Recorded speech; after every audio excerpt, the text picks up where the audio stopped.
भगवान शिव को कैसे मिला तीसरा नेत्र? महादेव ने बताया था माता पार्वती को इसका रहस्य। मान्यता है कि जब जब भोलेनाथ रौद्र स्वरूप में आते हैं और सृष्टि विनाश की ओर बढ़ती है, तब तब भोलेनाथ की तीसरी आंख खुलती है।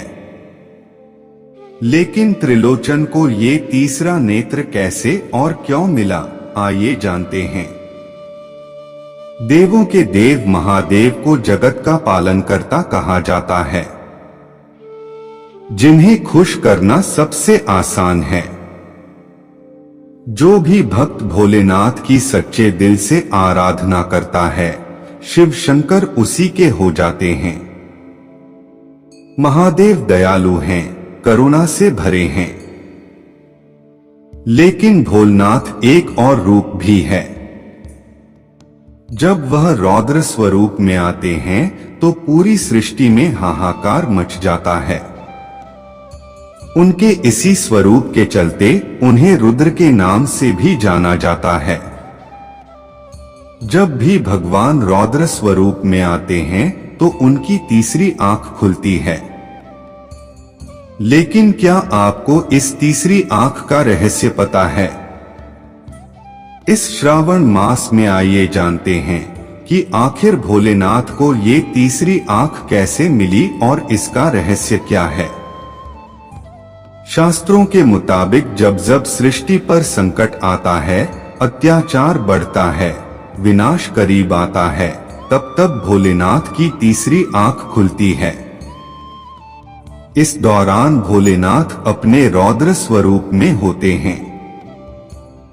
भोलेनाथ की ये तीसरी आंख उनके दोनों भौहों के बीच में ललाट पर नजर आती है, जिसकी वजह से वह त्रिनेत्रधारी और त्रिलोचन के नाम से भी जाने जाते हैं। कहा जाता है कि अपनी तीसरी आंख से महादेव वो सब कुछ देख सकते हैं जो आमतौर पर नहीं देखा जा सकता। महादेव का तीसरा नेत्र क्या देता है संकेत? उनके तीनों नेत्रों में भूतकाल, वर्तमान और भविष्य समाया हुआ है।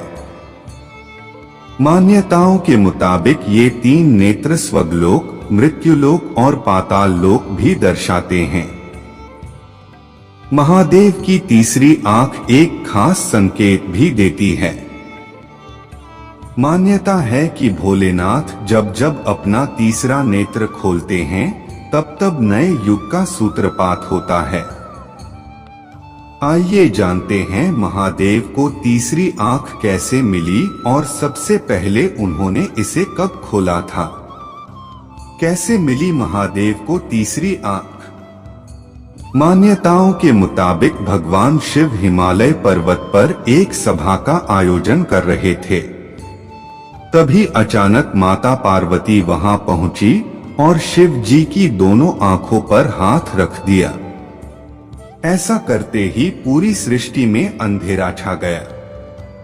सूर्य की रोशनी खत्म हो गई और चारों ओर हाहाकार मच गया। जीव जंतु इधर उधर भागने लगे। सृष्टि तेजी से विनाश की ओर जा रही थी। धरती के पालनकर्ता भोलेनाथ ये दशा देखी नहीं गई और उनके ललाट पर ज्योतिपुंज प्रकट हुआ। इस ज्योतिपुंज के खुलते ही पूरी धरती में फिर से रोशनी हो गई और सब कुछ पहले की तरह सामान्य हो गया। इसी ज्योतिपुंज को महादेव की तीसरा नेत्र कहा गया। बाद में माता पार्वती ने जब भोलेनाथ से तीसरे नेत्र का रहस्य पूछा तो उन्होंने बताया कि उनके नेत्र जगत के पालनहार हैं। ऐसे में अगर वह तीसरा नेत्र ना प्रकट करते तो सृष्टि का विनाश तय था। कमेंट करके हर हर महादेव जरूर लिखना।